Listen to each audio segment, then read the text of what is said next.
É agora, o grande expediente.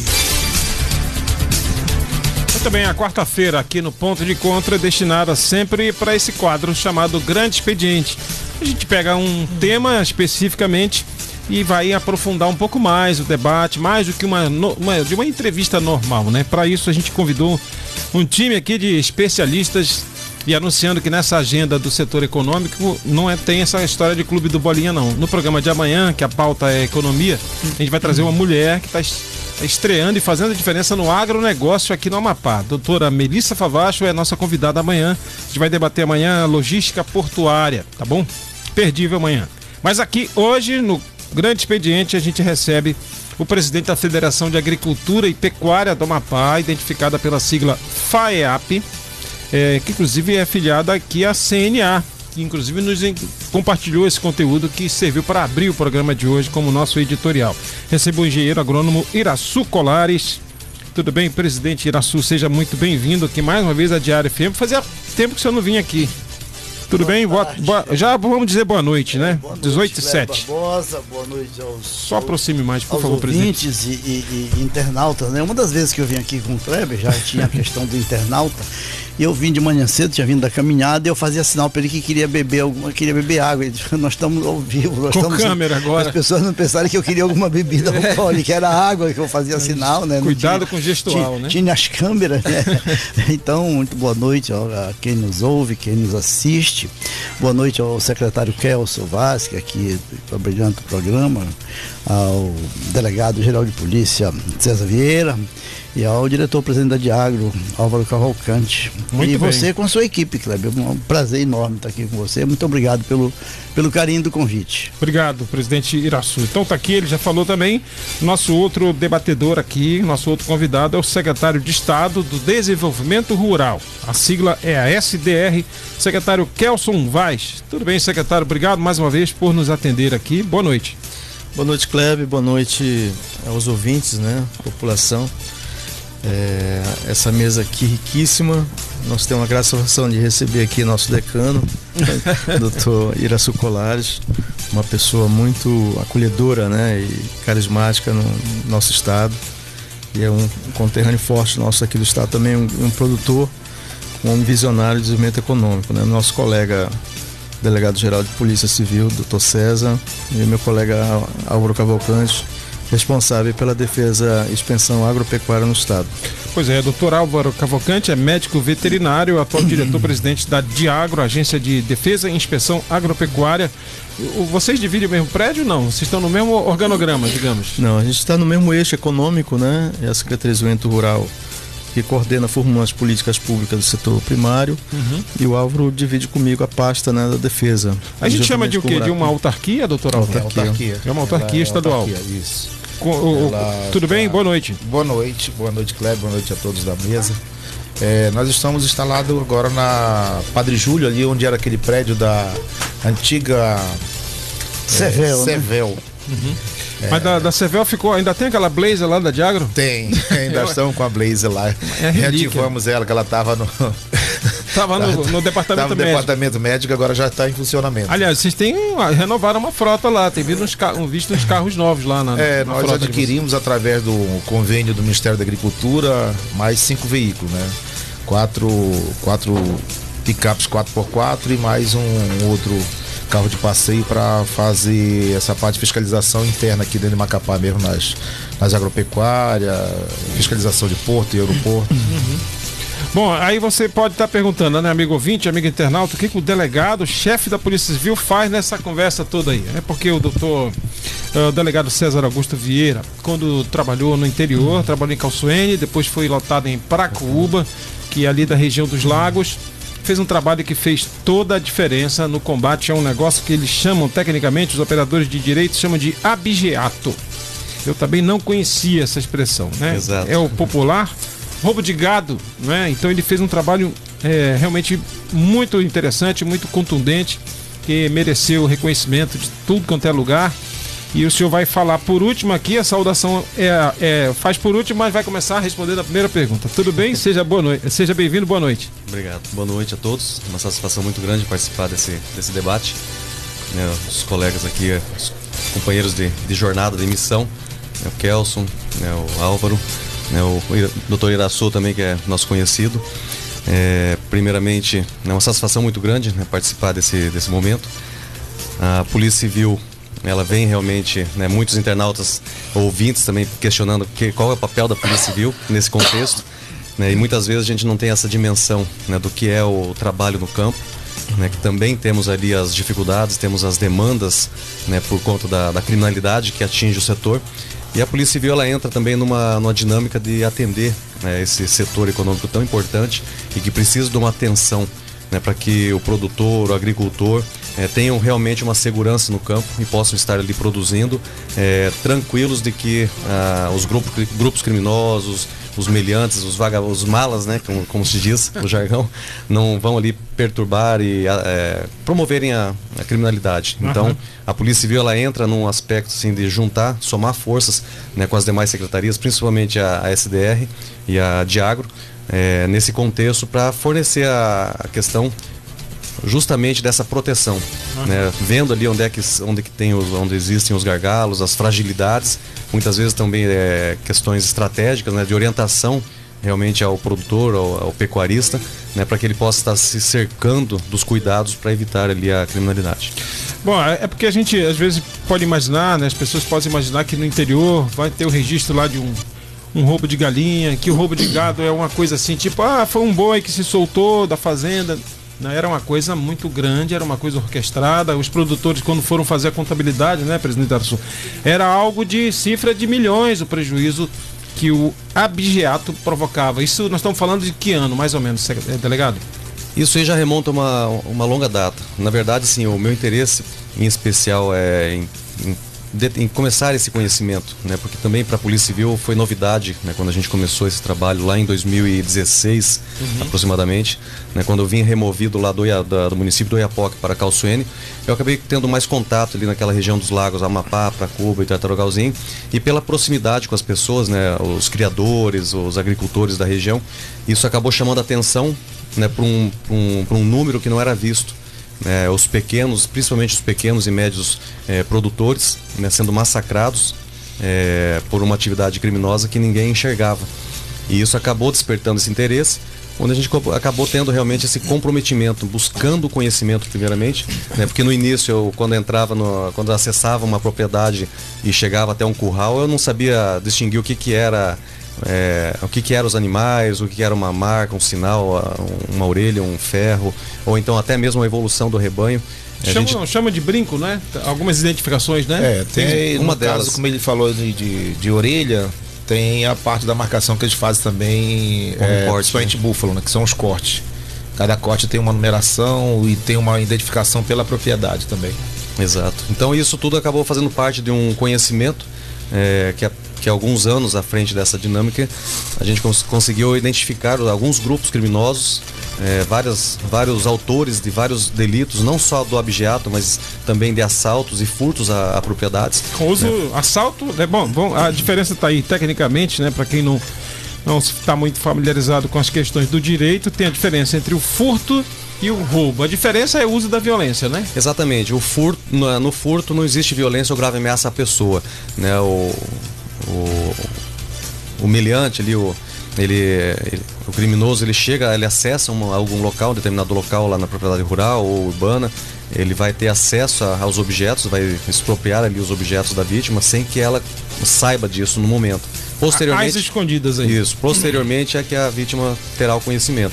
No caso do assalto ou roubo, aí já há o emprego da violência ou grave ameaça, mediante uso de arma branca, né, que seria uma faca, um terçado, alguma coisa assim, ou então uma arma de fogo, que aí já tem o contato e já tem esse temor ali da prática de alguma violência contra a vítima. Presidente Iraçu, que é pecuarista inclusive, né? A gente fica imaginando, não é? Furtar lá, sei lá, um objeto, uma coisa de tamanho pequeno, é uma coisa, mas furtar um boi, um touro é uma coisa que deve chamar muita atenção. Como é que faz? Como é que eles costumam agir? Kleber, se você me permite, eu gosto de fazer um preâmbulo, um assunto paralelo. Por favor. É que hoje, 16 de agosto, se completam 29 anos que nós instalamos o SENAR no estado, viu? Serviço Nacional de Aprendizagem Rural.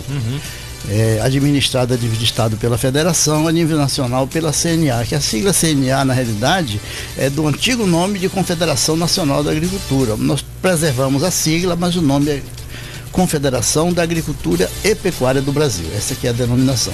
E a gente faz esse registro em relação ao Senado pelos 29 anos de atividade. O presidente atual, doutor, o diretor lá do superintendente do Senado. Francisco Rocha de Andrade. Francisco Rocha. Exatamente.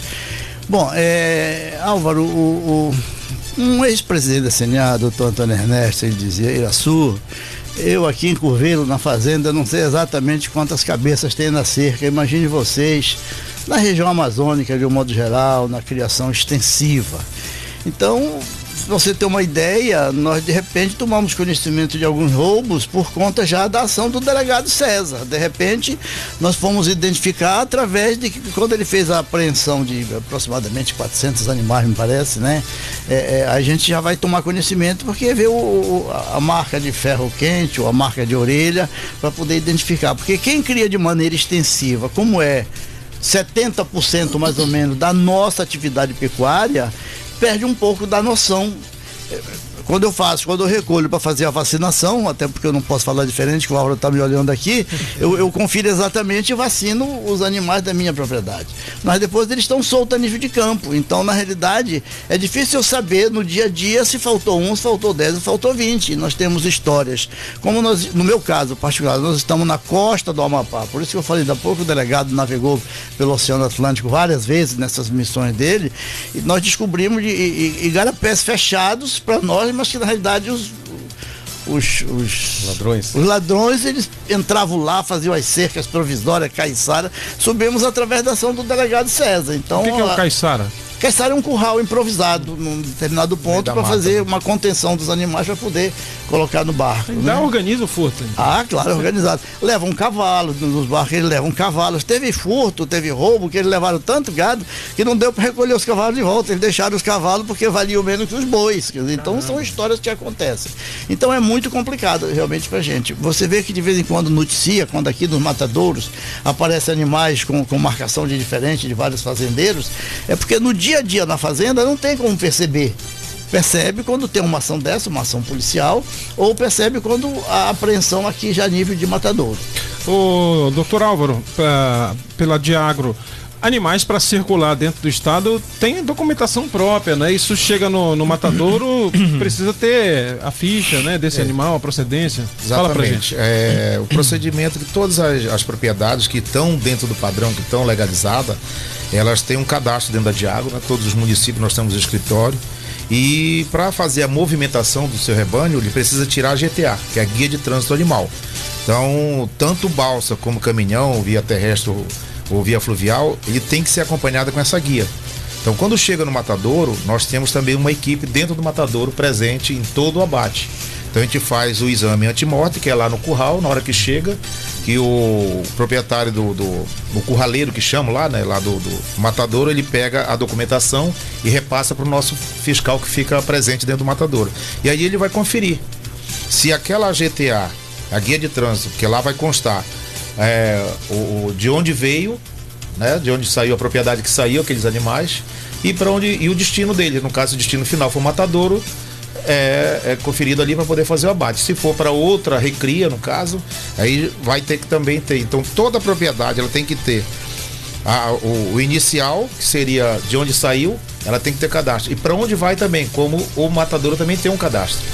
Então, o matadouro tem um cadastro. Ele, na hora que ele vai fazer a GTA, vamos dizer, lá em Pracuba, então ele vai ser da propriedade do seu Zé. Aí do seu Zé vai para o matadouro 02, que a gente tem o CIA 02 e o 03, 003 e 002. Então lá no cadastro já vem de onde veio e para onde vai, e a quantidade de animais, né? A espécie, se é búfalo, se é bovino, se é vaca, se é macho, se é fêmea, e vem também, algumas vêm acompanhado com a marca.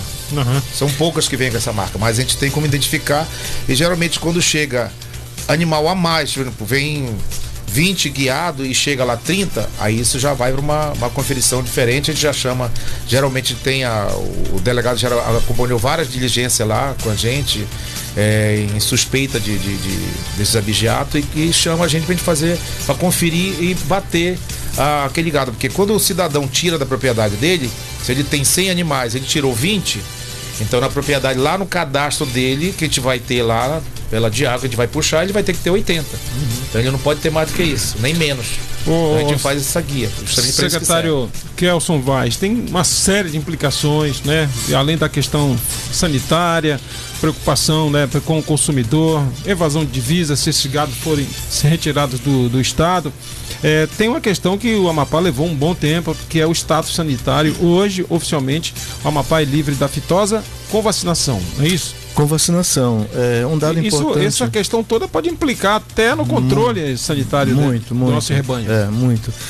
Assim, a Secretaria de Desenvolvimento Rural, ela tem uns dados ainda do Censo Agropecuário 2017, né?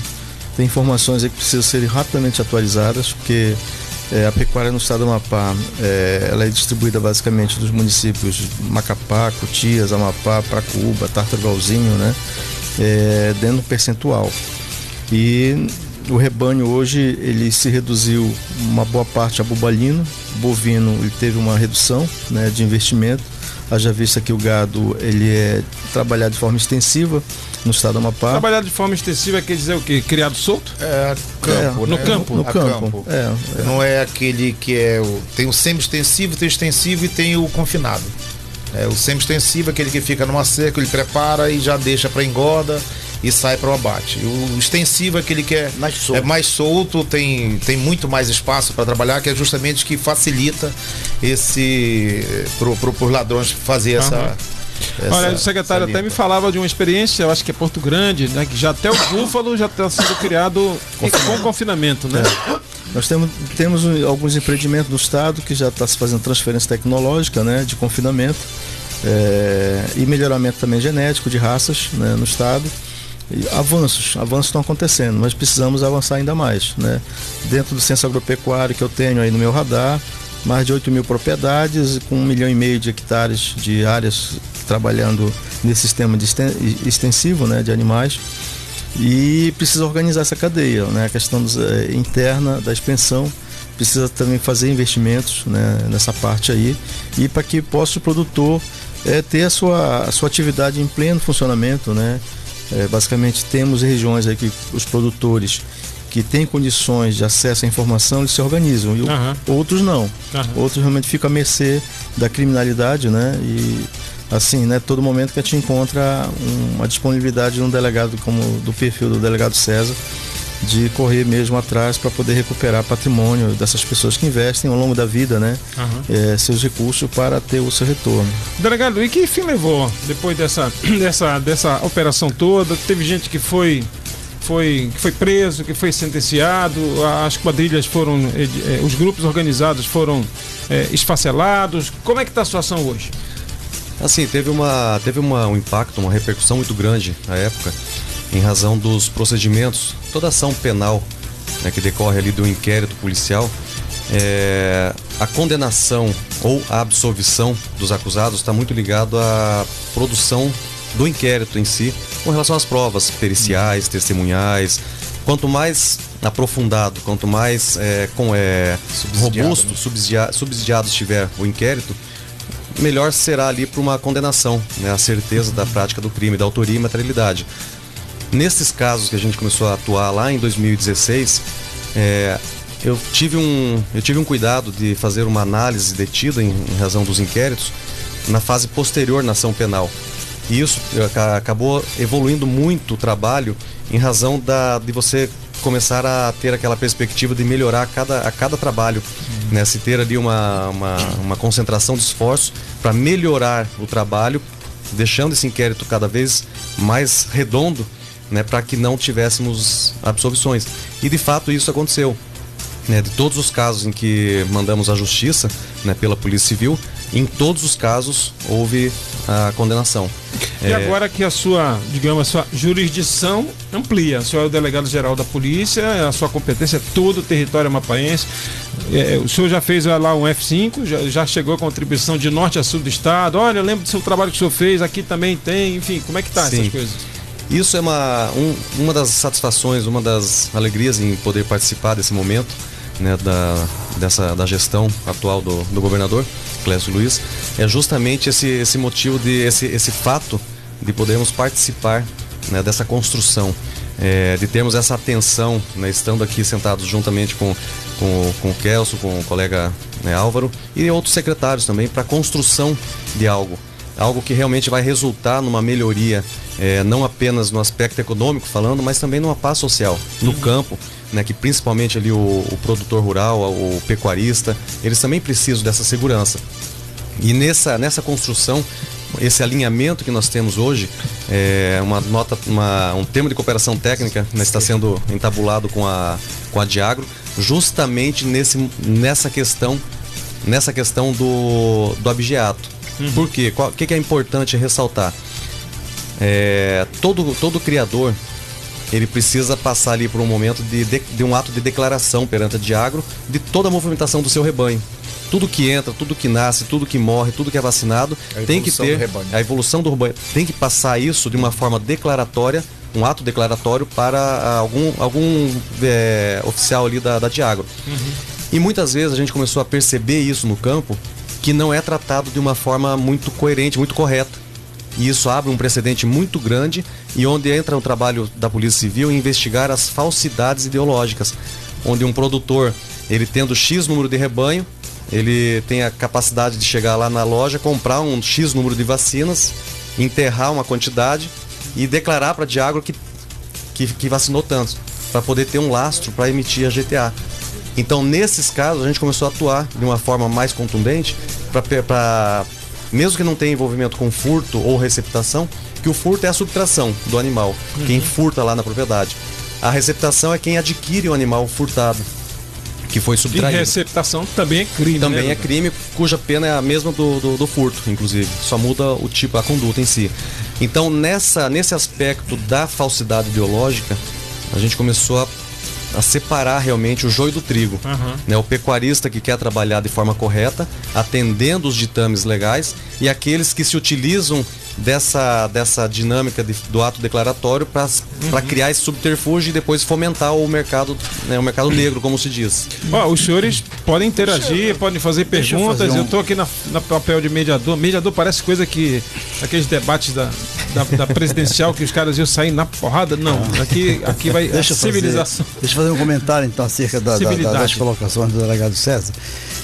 Há mais de 10 anos eu fiz um pleito, a Federação da Agricultura e Pecuária fez um pleito ao governador do estado. Eu não vou precisar o ano para evitar polêmica. Fiz um pleito ao governador do estado solicitando, propondo, aliás, sugerindo a ideia de que se mandasse um projeto de lei, não sei como é que funciona, para a criação de uma delegacia especializada para tratar de, agora eu aprendi o nome, abigeato, né? Para tratar de roubo de gado, na minha linguagem. Então, isso aí se começou a discutir, depois não houve, o secretário e o delegado de polícia não se davam bem, e, bom, acabou que não avançou, mas a ideia era justamente essa, porque o que é que acontecia? Antes da ação do delegado César, um roubo de gado você comunicava em qualquer delegacia de qualquer município, Amapá, Calçada e Tartarugal, e era tratado no meio dos outros todos, claro que os outros são problemas também. Mas a gente entendia que nesse caso, pela maneira como vinha se fortalecendo no estado o roubo de gado, a gente carecia de ter uma delegacia especializada com atuação na minha avaliação, embora sendo leigo nesse assunto, com atuação em todo o estado e que pudesse interagir com os delegados dos vários municípios para poder dar celeridade ao processo. Essa foi a ideia que nós apresentamos, não evoluiu, mas eu entendo que merece realmente um tratamento diferenciado, porque essa questão do roubo, viu, não é só a questão de porque o produtor cria gado solto, não. Se você vê o Centro-Oeste, os caras estão roubando trator, estão roubando adubo, você está entendendo? O negócio engraçou no Brasil todo. Então nós precisamos nos organizar realmente para poder combater, e evidentemente que a presença do poder público, da força policial, e a importância da Polícia Civil aí, tá? É a questão da investigação, porque é diferente de você polícia militar vai e age quando o fato acontece. Mas o trabalho que foi feito pelo delegado César, que o trabalho que eu imaginava para a delegacia especializada, é justamente o trabalho de investigação para chegar lá na origem da onde o processo acontece, que é o furto na fazenda. A modalidade criminosa está se atualizando, né? O nosso colega Juan Monteiro vai lembrar muito dessa história, lembra sempre. Na estreia do drone do Portal do Agro, na estreia, o primeiro voo aqui na região da Peseiro 70, ele foi abatido por um tiro de 12 de um caçador. Ele atirou no drone. Confundiu com um pato, será? Kleber, só pra gente numerar aqui, colocar números, né? Bovinos nós temos através desse da última vacina que nós tivemos, né, de 2022, nós estamos aproximadamente 47.552, 50 mil bovinos, sendo que 296.560, aproximadamente 300 mil é bubalino.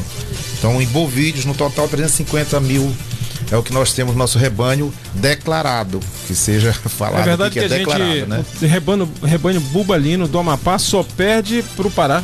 É o segundo maior do Brasil? É o segundo maior, mas eu digo assim, com todas as letras, que é o segundo melhor. É o melhor. Porque em qualidade o nosso bubalino aqui no estado, ele melhorou bastante com a parte genética. Está tendo muito investimento dos pecuaristas, melhoraram bastante.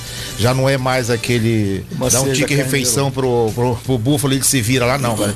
Eles têm pastagem, tem mineralização. Está fazendo um trabalho bem. Uma expectativa. O pecuarista melhorou bastante. Agora o secretário me chamou de decano, né? Porque na realidade eu atuo nessa área há muitos anos. Eu acho que eu tenho mais tempo de formado do que a idade do delegado César. Né? Porque eu estou completando esse final de ano. Dos 3 aqui, né? Da tua não. 48 anos de graduação eu estou fazendo, é que eu retornei ao estado. Então eu participei desde o princípio. 48 anos de graduação? Ao final do ano, O delegado tem que idade? 46. 46. Adivinhei, delegado. Então, na realidade, eu participei do princípio, digamos, o outro colega, o engenheiro agrônomo Paulo Leite de Mendonça, profundo conhecedor da região, dessas questões, nós fizemos parte, digamos, daquele bloco inicial que fez a ampliação. Búfalo já existia no estado, mas que fez a ampliação com um programa de governo, do governo federal, é o programa Polo Amazônia, vocês não sabem nem se ouviram alguma vez falar, que era comandado pela Sudam, com recursos para fazer a ocupação das várzeas, que eram tidas como 1.300.000 hectares de várzeas propícios para a bubalinocultura, porque com a bovinocultura, que era só na várzea, não se conseguia evoluir.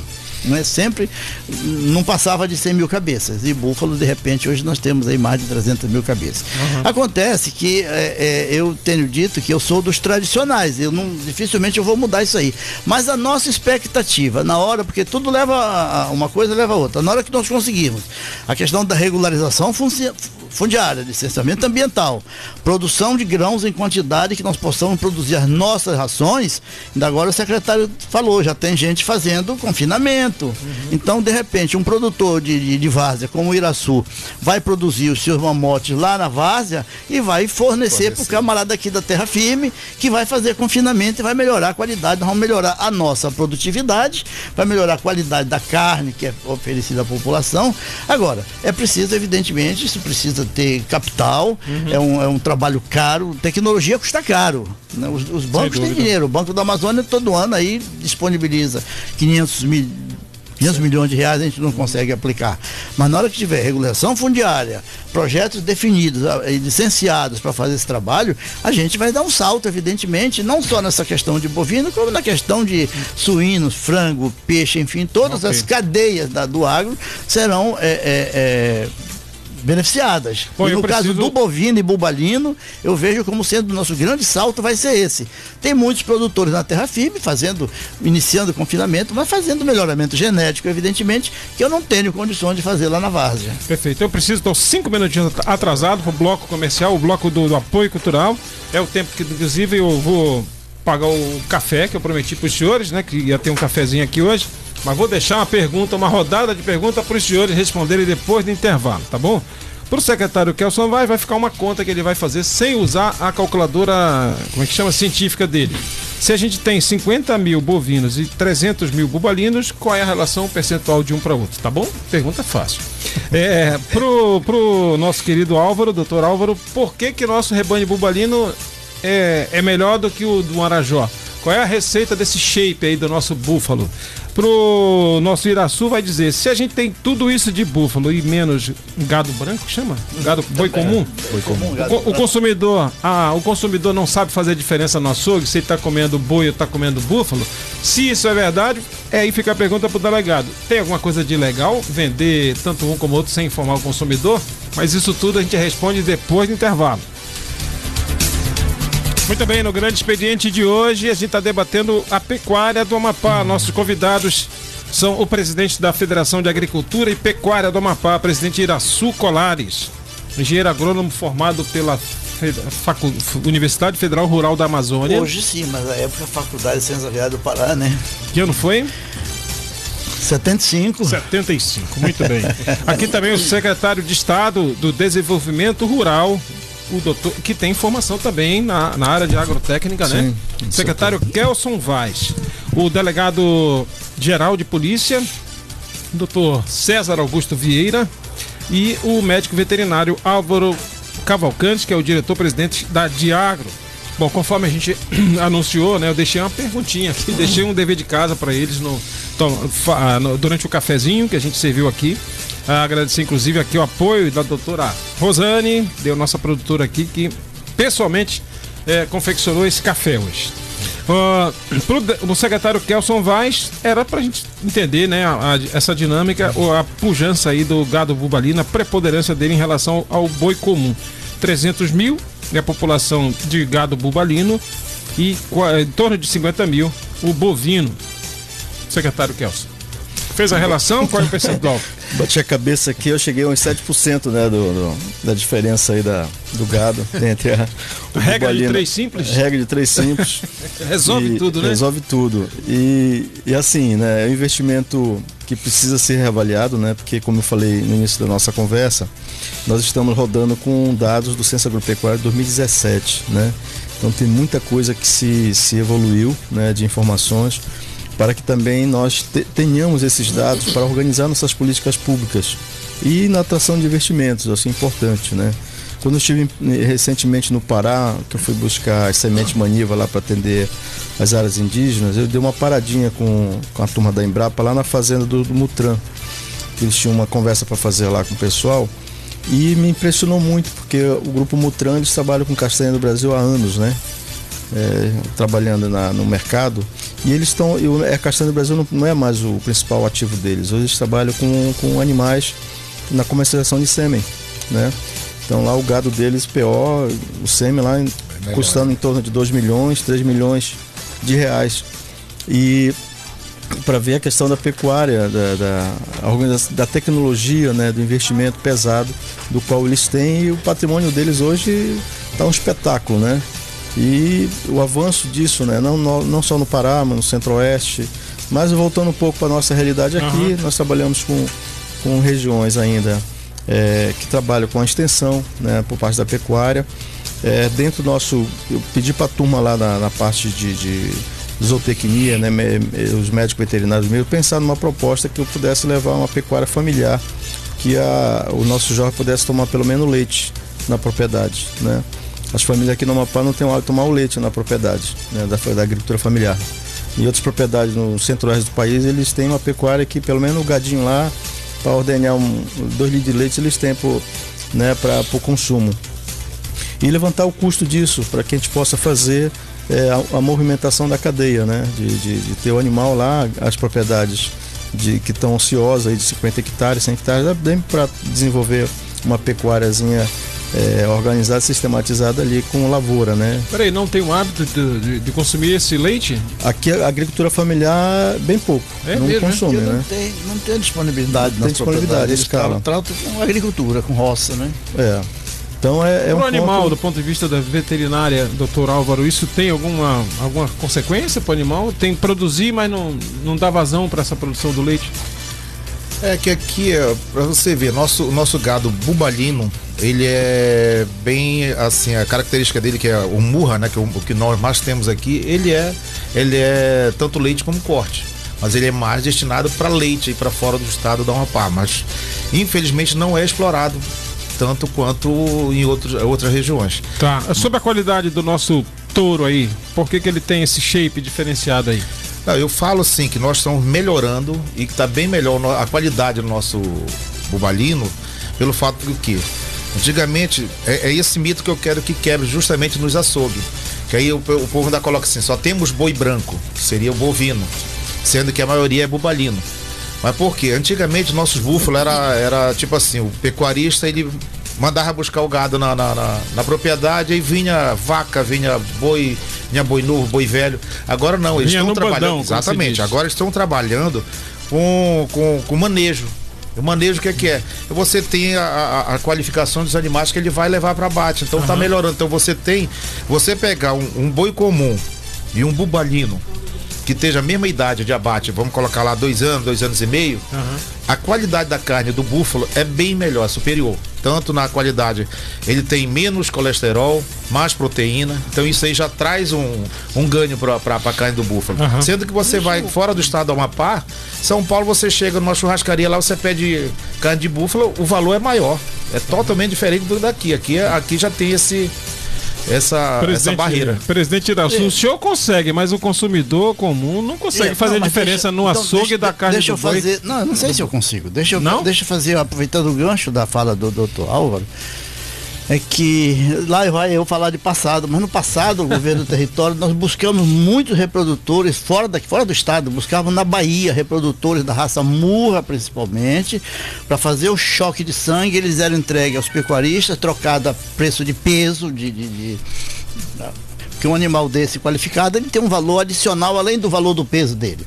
Isso foi feito muitas vezes, ainda na época do território, governador Arthur Henning, governador Aníbal Barcelos, enfim, no começo desse processo. Depois disso, alguns pecuaristas, que eu prefiro não citar nome, mas tem pelo menos uns 6 a 8 aí, que começaram a buscar por sua conta também reprodutores fora do estado e regiões de animais de qualidade para dar esse choque de sangue. Daí a razão pela qual nós entendemos que o nosso rebanho bubalino, em que pese ser menor em quantidade em relação ao Marajó, mas ele tem um diferencial em termos de porte, em termos de peso, em termos de qualidade de carcaça, né? Muito bem. Bom, a questão do búfalo no açougue é um negócio interessante, né? Você não encontra provavelmente nenhum açougue aqui em Macapá, aqui no estado, que diga que vende carne de búfalo. Mas eu vou colocar um chute aqui, assim, muito por alto. Em média, por dia se abate 200 búfalos aqui no estado, aqui na capital. E esse búfalo vai pro açougue. Só que não tem um açougue que diga que vende. Quem toma prejuízo? O criador e o consumidor. Porque quando o comprador vem pagar para mim o preço do búfalo, ele paga menos do que o boi de Altamira, que tem 3D de gordura e colesterol junto. Ele paga o meu a um preço menor. Vamos supor que o de Altamira esteja 12, ele paga o meu a 8, por exemplo.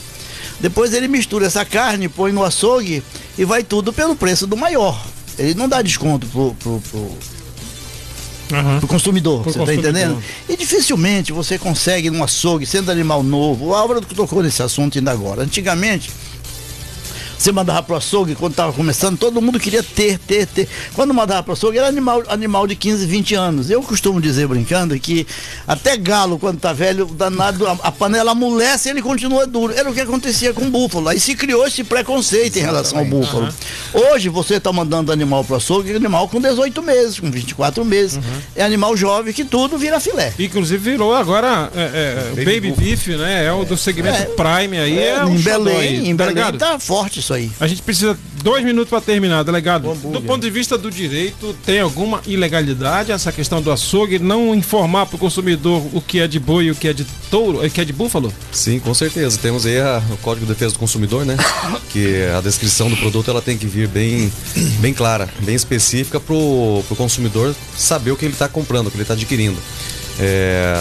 A gente tem um problema hoje muito grande, muito recorrente no estado todo, não é apenas aqui em Macapá, com relação da inserção de carnes abatidas fora de abatedouros oficiais. Então, nós temos que ter esse cuidado, a população tem que ter um cuidado com relação à questão da sanidade dos animais, né? Isso é uma recorrência nos furtos nas propriedades, o abate, né, sem essa inspeção. E aí nós temos algumas doenças, né, que podem ser transmitidas aos seres humanos em razão desse comércio clandestino. Delegado, muitíssimo obrigado. Nem falamos direito sobre a Delegacia Geral, mas pode ensejar uma outra vinda do senhor aqui pra gente atualizar informações.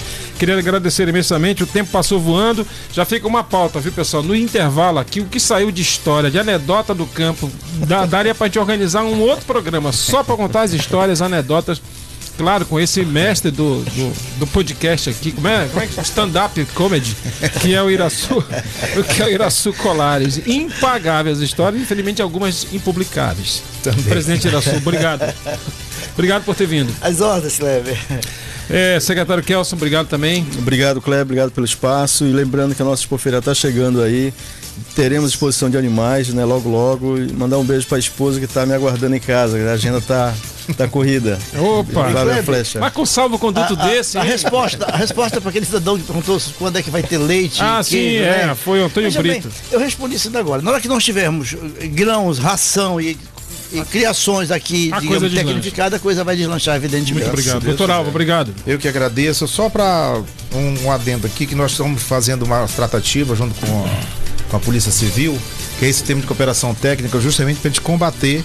E nós temos um projeto dentro da Diagro, que é o GATO, que a gente chama, que é o Grupo Agropecuário Técnico Tático, que é justamente para combater o abigeato. Isso seria uma equipe que vai trabalhar em conjunto com a Polícia Civil para que ela faça a investigação, a Diagro vai dar as informações e a gente trabalhar em conjunto. Maravilha, gente. Muitíssimo obrigado. Esse conteúdo, pessoal, vai estar disponível também a partir de amanhã na nossa página no YouTube, tá bom? youtube.com/Kleber Barbosa. Obrigado, tá encerrado aqui o Grande Expediente.